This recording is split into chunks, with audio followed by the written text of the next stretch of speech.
ವಿರಾಮದ ನಂತರ ಬೆಂಗಳೂರು ಮೆಟ್ರೋಗೆ ಮತ್ತೆ ಸ್ವಾಗತ. ಹೆದ್ದಾರಿಯಲ್ಲಿ ಸಂಚರಿಸಲು ಮುಂದಾದ ಲಾರಿ ಮಾಲೀಕನ ಮೇಲೆ ಸಂಚಾರಿ ಪೊಲೀಸರು ಹಲ್ಲೆ ನಡೆಸಿದ ಘಟನೆ ನೆಲಮಂಗಲದಲ್ಲಿ ನಡೆದಿದೆ.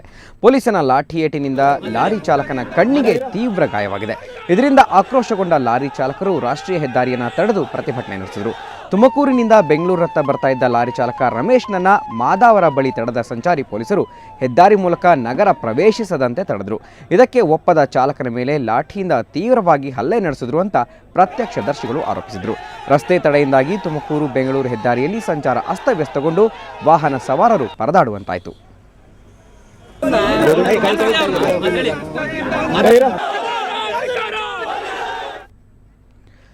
ವಾಯುಮಾಲಿನ್ಯ ನಿಯಂತ್ರಣ ಮಾಸಾಚರಣೆ ಅಂಗವಾಗಿ ಬೆಂಗಳೂರಿನಲ್ಲಿ ಇಂದು ಕಾಲ್ನಡಿಗೆ ಜಾಥಾ ನಡೆಯಿತು. ಸಾರಿಗೆ ಇಲಾಖೆ ವತಿಯಿಂದ ಕಂಠೀರವ ಒಳಾಂಗಣ ಕ್ರೀಡಾಂಗಣದಲ್ಲಿ ಆಯೋಜಿಸಿದ್ದ ಜಾಥಾಕ್ಕೆ ಸಾರಿಗೆ ಸಚಿವ ಆರ್ ಅಶೋಕ್ ಚಾಲನೆ ನೀಡಿದರು. ಸಾರಿಗೆ ಇಲಾಖೆ ಪ್ರಧಾನ ಕಾರ್ಯದರ್ಶಿ ಶಂಕರಲಿಂಗೇಗೌಡ, ಸಾರಿಗೆ ಆಯುಕ್ತ ಶ್ಯಾಮ್ ಭಟ್ ಹಾಗೂ ಮಾಲಿನ್ಯ ನಿಯಂತ್ರಣ ಮಂಡಳಿ ಅಧ್ಯಕ್ಷ ಸದಾಶಿವಯ್ಯ ಸೇರಿದಂತೆ ಹಲವು ಅಧಿಕಾರಿಗಳು ಪಾಲ್ಗೊಂಡಿದ್ದರು. ಸಾರಿಗೆ ಇಲಾಖೆ ಪ್ರತಿ ವರ್ಷ ಈ ಪರಿಸರ ತಿಂಗಳನ್ನು ಆಚರಣೆ ಮಾಡ್ತಿದೆ. ಒಂದು ತಿಂಗಳ ಕಾಲ ರಾಜ್ಯದಲ್ಲಿ ನಮ್ಮೆಲ್ಲ RTO ಕಚೇರಿಗಳು ಪರಿಸರದ ಬಗ್ಗೆ ಹೆಚ್ಚು ಕಾಳಜಿಯನ್ನು ವಹಿಸುವಂಥದ್ದಕ್ಕೆ ಚಿತ್ರಕಲಾ ಸ್ಪರ್ಧೆಗಳಿರ್ಬೋದು, ಕಾಲೇಜುಗಳಲ್ಲಿ ಸೆಮಿನಾರ್ಸ್ ಮಾಡುವಂಥದ್ದು ಇರ್ಬೋದು, ಡಿಬೇಟ್ಸ್ ಇರ್ಬೋದು, ಪರಿಸರದ ಬಗ್ಗೆ ಒಂದು ಅವೇರ್ನೆಸ್ ಕ್ರಿಯೇಟ್ ಮಾಡ್ತಕ್ಕಂಥ ಒಂದು ಕೆಲಸವನ್ನು ಪ್ರತಿ ವರ್ಷ ನಮ್ಮ ಸಾರಿಗೆ ಇಲಾಖೆ ಮಾಡ್ತಾಯಿದೆ. KMFನ 9 ಹೊಸ ಉತ್ಪನ್ನಗಳು ಮಾರುಕಟ್ಟೆಗೆ ಲಗ್ಗೆ ಇಡೋದಕ್ಕೆ ಸಜ್ಜಾಗಿವೆ. ಹಾಲಿನ ಅಂಶ ಮಿಶ್ರಿತ ಶಾವಿಗೆ, ವಿವಿಧ ಸಿಹಿ ತಿಂಡಿ ಉತ್ಪನ್ನಗಳನ್ನು KMF ಮಾರುಕಟ್ಟೆಗೆ ಬಿಡ್ತಾ ಇದೆ.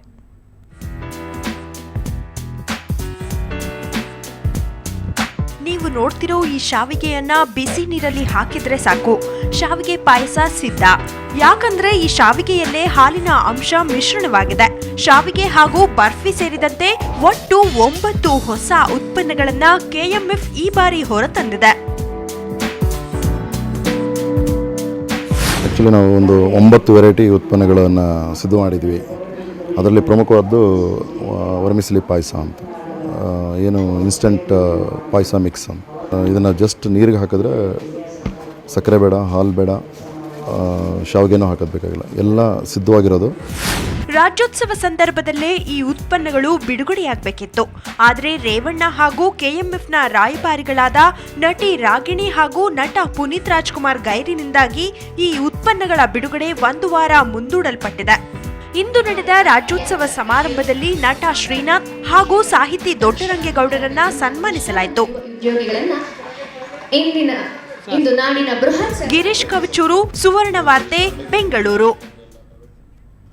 ಚಿತ್ರಪ್ರೇಮಿಗಳಿಗೆ ಈ ವಾರ ಹಬ್ಬ. ಈ ವಾರ ಗಣೇಶ್ ಅಭಿನಯದ ಮದುವೆ ಮನೆ ತೆರೆಗೆ ಬರ್ತಾ ಇದೆ. ಇದೇ ವೇಳೆ ನವರಸ ನಾಯಕ ಜಗ್ಗೇಶ್ ನಟಿಸಿರುವ ಬಾಡಿಗಾರ್ಡ್ ಸಹ ಬಿಡುಗಡೆಗೆ ಸಜ್ಜಾಗಿದೆ. ಒಂದೇ ದಿನ 2 ಖ್ಯಾತ ನಟರ ಚಿತ್ರಗಳು ಬಿಡುಗಡೆಯಾಗ್ತಾ ಇದ್ದು, ಪ್ರೇಕ್ಷಕ ಯಾರತ್ತ ಚಿತ್ತ ಹರಿಸ್ತಾನೆ ಅನ್ನೋದು ಕುತೂಹಲ ಮೂಡಿಸಿದೆ.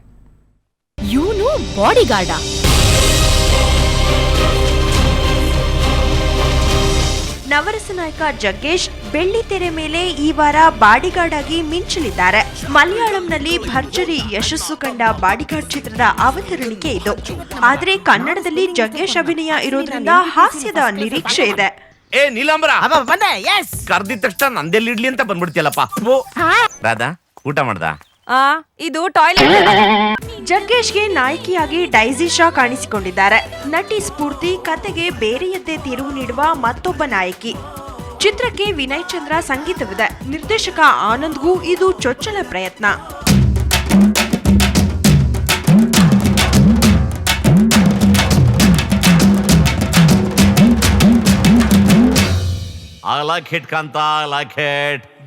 ಇನ್ನು ಗಣೇಶ್ ಮದುವೆ ಮನೆ ಮೂಲಕ ತೆರೆಗೆ ಬರ್ತಿದ್ದಾರೆ. ನಿರ್ದೇಶಕ ಸುನೀಲ್ ಕುಮಾರ್ ಸಿಂಗ್ ಈ ಚಿತ್ರದಲ್ಲಿ ಗಣೇಶ್ರನ್ನ ಬೇರೆಯದ್ದೇ ರೀತಿಯಲ್ಲಿ ತೋರಿಸೋಕೆ ಯತ್ನಿಸಿದ್ದಾರೆ. ಚಿತ್ರಕ್ಕೆ ಮಣಿಕಾಂತ್ ಖದ್ರಿ ಸಂಗೀತವಿದೆ.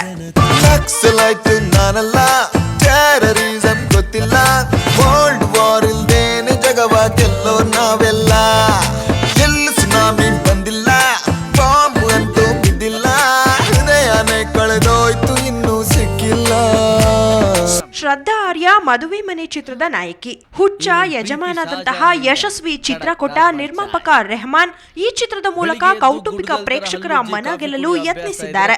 ಈ 2 ಚಿತ್ರಗಳಿಗೆ ಪ್ರೇಕ್ಷಕರು ಏನಂತಾರೆ ಕಾದು ನೋಡಬೇಕು.